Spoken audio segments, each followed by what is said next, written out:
Odamlarni ko'pi mana shu haqiqatdan bexabar. Salovat aytsa, hamma muammolar hal bo'lishligidan bexabarligi uchun salovatga beparvo. Qaytarib aytaman.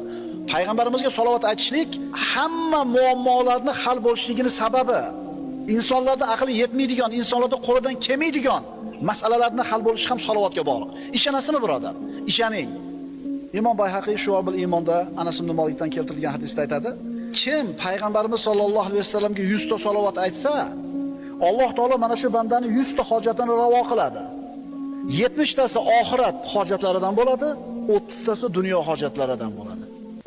Kunda bitta hojatingiz ravo bo'lsa, o'zi qanaqa xursand bo'lib ketasiz-a? Ertaman chiqib kech yurasiz, bitta problemangizni hal qilib kelsangiz, bugungi kunim yaxshi bo'ldi. Bitta problemamni nima qilib oldim? Robbing 30 ta muammoini hal qilib beradi. Agar salovat aytsang 100 marta.